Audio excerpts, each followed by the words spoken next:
आप देख रहे हैं अमेज नाउ।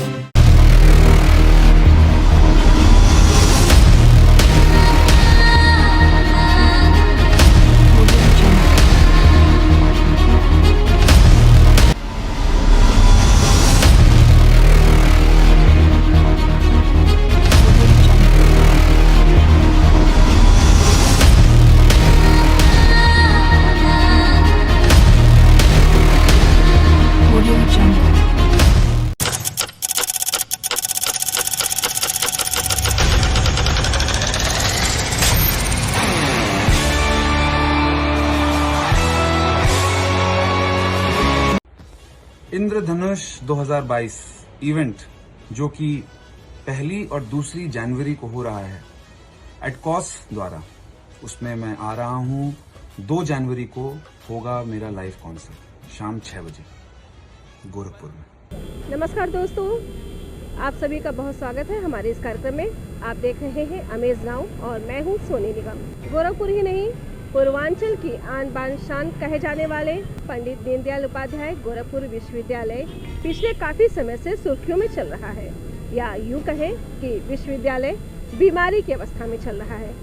बीमार इसलिए क्योंकि पिछले काफ़ी लंबे समय से यहाँ पर छात्र आंदोलन कर रहे हैं और दूसरी तरफ अब शिक्षक भी असहयोग की राह पर उतर चुके हैं। एक तरफ तो विश्वविद्यालय में काफ़ी समस्याएं हैं जो विकराल रूप धारण करती जा रही हैं।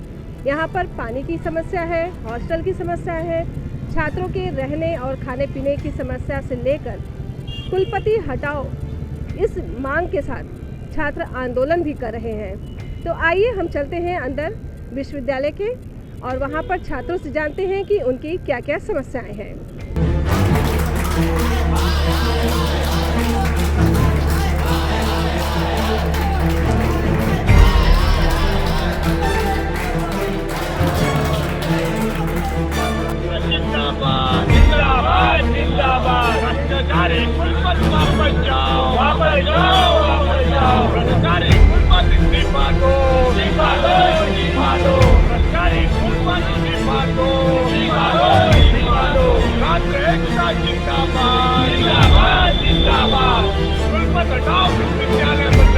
दोस्तों, यूँ तो यहाँ पर दूर दराज से और शहर के काफ़ी विद्यार्थी, छात्र छात्राएं सभी यहाँ पर पढ़ने के लिए आते हैं, और जो दूर दराज से आते हैं वो भी ये चाहते हैं कि विश्वविद्यालय प्रशासन उनकी मांगों को सुने, उनकी समस्याओं को सुने, उस पर कार्रवाई करें, जिससे कि उनका पठन पाठन निर्बाध रूप से चल सके। यहाँ पर काफ़ी दिनों से प्री पीएचडी छात्रों ने आंदोलन कर रखा हुआ है। आइए जानते हैं कि वो अपनी किस मांग को लेकर के आंदोलन कर रहे हैं। हम उनकी ही जुबानी सुनते हैं। सबसे पहले अपना नाम बताइए। जी, मेरा नाम जितेंद्र प्रजापति है, शोध छात्र 2019-20। आप यहाँ पर अपनी कौन सी मांग को लेकर के बैठे हुए हैं? जी देखिए, हम लोग आज 13वें दिन धरने पर बैठे हुए, जो दिन रात 24 घंटे धरना चल रहा है, और हम लोग की एक ही मांग है कि जिस अध्यादेश के द्वारा हम लोग का एडमिशन हुआ है 2018, उसी का अध्यादेश के अनुसार उसमें जो सिलेबस मेंशन है, जितने नंबर का क्वेश्चन पेपर बनाना है, उसके अनुसार हमारा एग्ज़ाम लिया जाए और हम लोग देने के तैयार हैं। मगर विश्वविद्यालय प्रशासन और कुलपति महोदय जो नया सिलेबस है जो 2021-22 से इम्प्लीमेंट होना है, नई शिक्षा नीति का CBCS पैटर्न, वो हम लोगों को ज़बरदस्ती थोप रहे हैं। अगर एक बार दाग लग गया इस विश्वविद्यालय पर फर्जी डिग्री का, तो सोच लीजिए कि यह विश्वविद्यालय कितना मतलब नुकसान होगा इसका, और इस प्रदेश का कितना नुकसान है, इस देश का कितना नुकसान ऐसा है कि अभी तो 7 और 9 तारीख की जो परीक्षा की डेट आ चुकी है, उसके बारे में क्या कहना है? कोई मतलब नहीं है ऐसे डेट का, यह एक फर्जी डेट है। क्योंकि अगर मैं इनके डेट की बात करूं तो आप ये हंसी के पात्र हैं एक जगह। लोग जो है अब हम लोगों से जो है इस जैसे शब्दों का जो है खेल खेल रहे हैं, मतलब शब्दों के हेर फेर में हम लोगों को फंसाना चाहते हैं। तो आप लोगों की कोई भी बात, कोई भी डिमांड पूरी हुई है कि नहीं अभी तक? अभी तक ये लोग जो है यहाँ से प्रॉमिस करके जाते हैं, और ये क्या कहते हैं, आज 13वां दिन हो गया हम लोगों को। इसके पहले भी हम लोग 2-3 बार धरना जो है कर चुके थे, तो वो ये लोग जो है आके और सिलेबस के अकॉर्डिंग परीक्षा करवाने के लिए प्रॉमिस करके जाते थे, लेकिन BC महोदय उसको चेंज करके फिर निकलो जो है नोटिफिकेशन अलग निकलवा देते थे, हम लोगों के अगेंस्ट निकलवा देते थे। जिंदाबाद जिंदाबाद जिंदाबाद,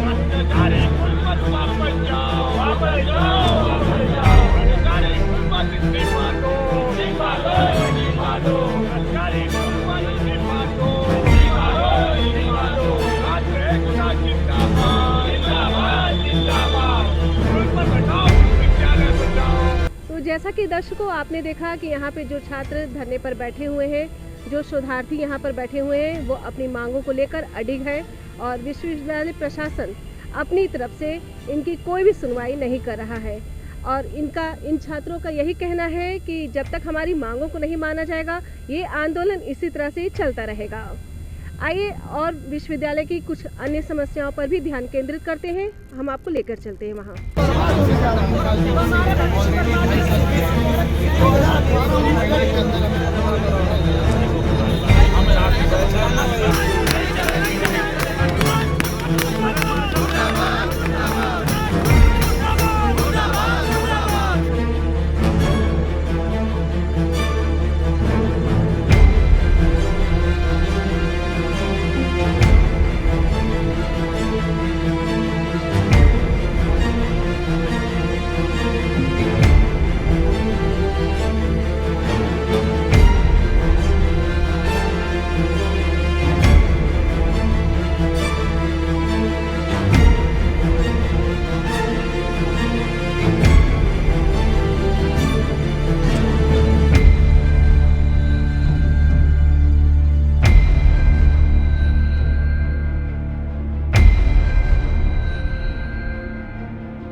आप लोग यहाँ कैंटीन में आए हुए हैं, ये नया बना हुआ है, तो इसमें आपको मतलब क्या प्रॉब्लम है इस कैंटीन से? प्रॉब्लम ये है कि जो इसका जो यहाँ पर सामान मिलता है उसका प्राइस अधिक है और क्वालिटी कम है। जहाँ पर हम लोग चाय 5 रुपये का पीते हैं हॉस्टल के आगे, यहाँ पर आते हैं वही चाय पीते हैं हम लोग 8 रुपये का।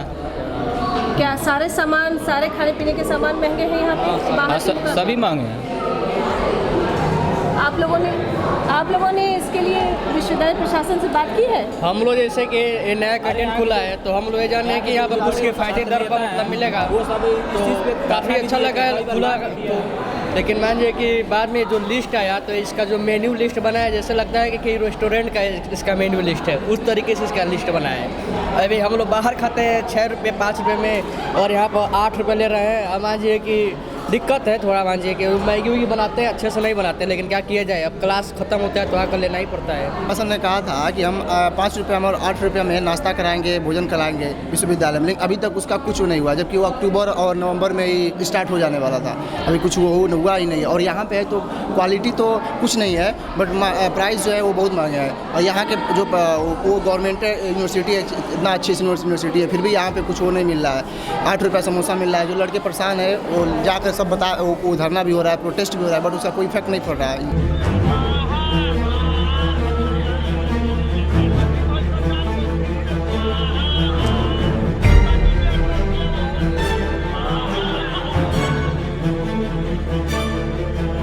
दर्शकों, अभी तक हम यहाँ इस कैंटीन में ही हैं और अभी हमने छात्रों से बात की, उनकी राय जाना कि इस कैंटीन के बारे में। उनका ये कहना है कि यहाँ पर काफ़ी महंगे खाने के सामान मिल रहे हैं। और आइए हम यहाँ पर कुछ छात्राएं बैठी हुई हैं, उनसे बात करते हैं, देखिए उनका क्या कहना है। आप ये बताइए, इस कैंटीन में आप यहाँ पर आते हैं तो आपको क्या मतलब कि असुविधा महसूस हो रही है खाने पीने के सामान के साथ? जी मैम, जैसे हम पहले तो एक नंबर लाइन लगाई, बिल कटने के लिए बहुत टाइम लगाते हैं ये लोग। और पहली बात, जितना महंगा खाना बना रखे, जितना चीज़ महंगे दे रहे हैं, उतना उसकी तुलना में खाना उतना स्वादिष्ट नहीं आ रहा है, ठीक। और जैसे कभी मैगी बना रहे हैं तो मैगी में मसाले कभी ज़्यादा हो जा रहे हैं, मतलब बच्चों के लिए, हेल्थ के लिए वो ज़्यादा हमें ठीक नहीं दिख रहा है। और महंगाई तो आप देख ही रही है, 6 रुपये समोसे बाहर मिल रहे हैं और यहाँ पे 8 रुपये दे रहे हैं, तो इससे बेहतर हम बाहर जाके खा लेंगे। और जैसे यहाँ से नोटिस आया था कि 5 रुपये में फुल प्लेट नाश्ता मिलेगा, 10 में खाना मिलेगा, लेकिन वो हमें उसी सुविधाएं कभी मिली नहीं, जिससे हमें सही नहीं लगा। तो आप लोगों ने अभी और क्या इसमें यहाँ पे कमी देखी है इस नए कैंटीन में? और कमी है साफ़ सुथरे की और टेबल चेयर की, देखी नहीं है, कहीं चेयर नहीं है, पूरा मतलब जितने बच्चे आ रहे हैं, कुछ बच्चे बैठ रहे हैं, कुछ बच्चे खड़े ही रह रहे हैं, ऐसे चले जा रहे हैं, तो वही सब असुविधाएं हैं। कोई भी चीज़ सीक्वेंस में नहीं रह रहा है, जैसे कि एक जगह मतलब बिल्कुल देखिए टेबल खाली पड़े हैं, कहीं पे सारे चेयर इकट्ठे हो जा रहे हैं, लग जा रहे हैं, और यही सब चीज़ें हैं मतलब। और बाहर मान लीजिए कि पैसा इतना महंगा ले रहे हैं, यहाँ पे कैंटीन में कुछ बच्चों के पास नहीं उतना पैसा होता है हर चीज़ मतलब देने के लिए, करने के लिए, खाने के लिए, हर बच्चों के पास नहीं उतना होता है तो नहीं दे सकते हैं। मान लीजिए किसी के पास ज़्यादा है तो वो दे रहे हैं, आ रहे हैं यहाँ पे खा ले रहे हैं, कुछ बच्चों के पास नहीं होता है। तो आप लोगों ने नहीं कहा कि हाँ यहाँ पर आप इस चीज़ के लिए मैम हुआ था हर चीज़, लेकिन यहाँ पे मतलब फिर भी कोई वो नहीं है, अभी कोई सुनवाई कुछ भी नहीं।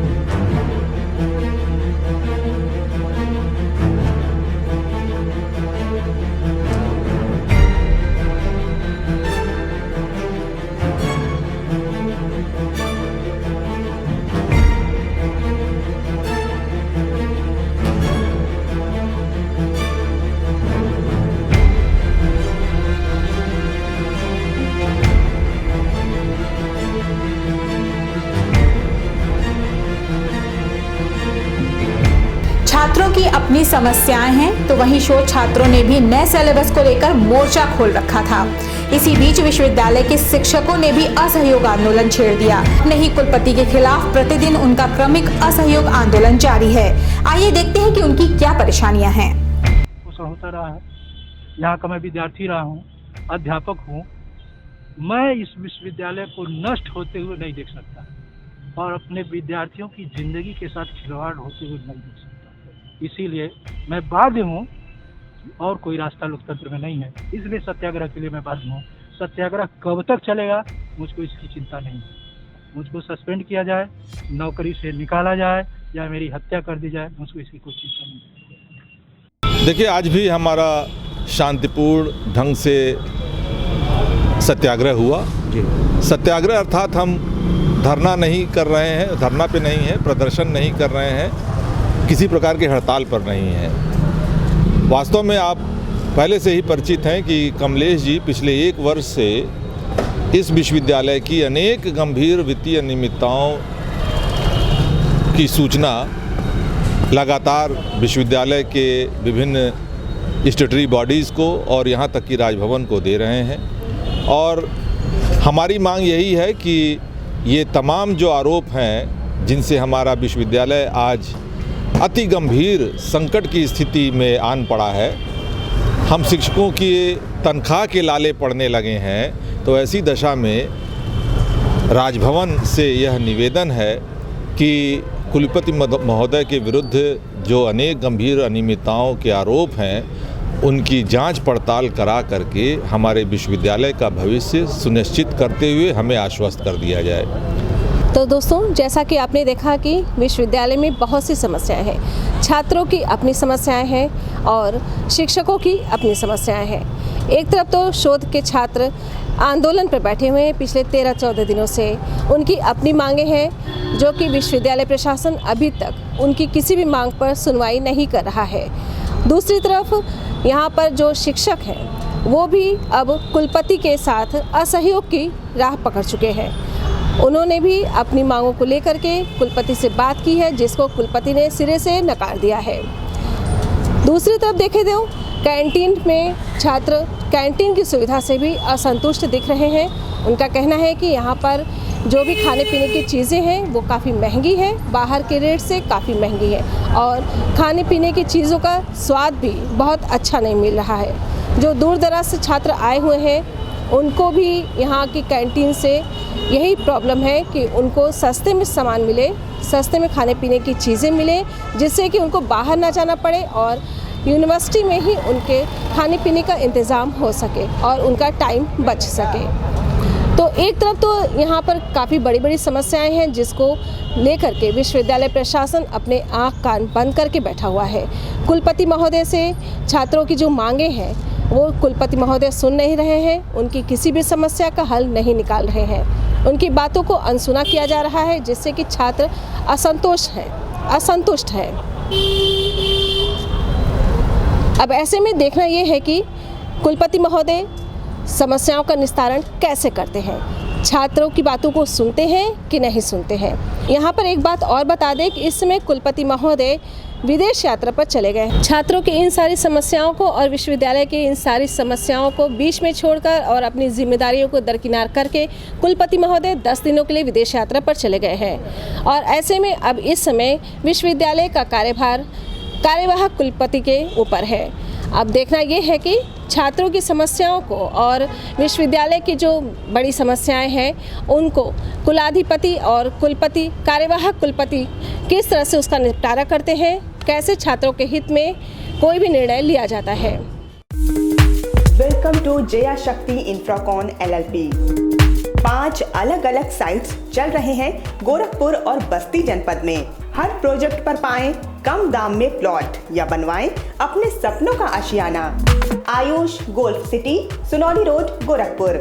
Ayush residency, Karjaha, Gorakhpur. Ayush smart city, Sonbarsa, Gorakhpur.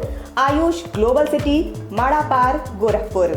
Ayush green city, Parsa Jafar, Basti. हर प्लॉट की रजिस्ट्री पर मिलेगा सोने का एक सिक्का। नमस्कार, हम जया शक्ति इंफ्राकॉन से। हमारा प्रयास है कि हर आय वर्ग को आवास उपलब्ध कराया जाए। आयुष सिटी का सपना, सबके पास हो घर अपना।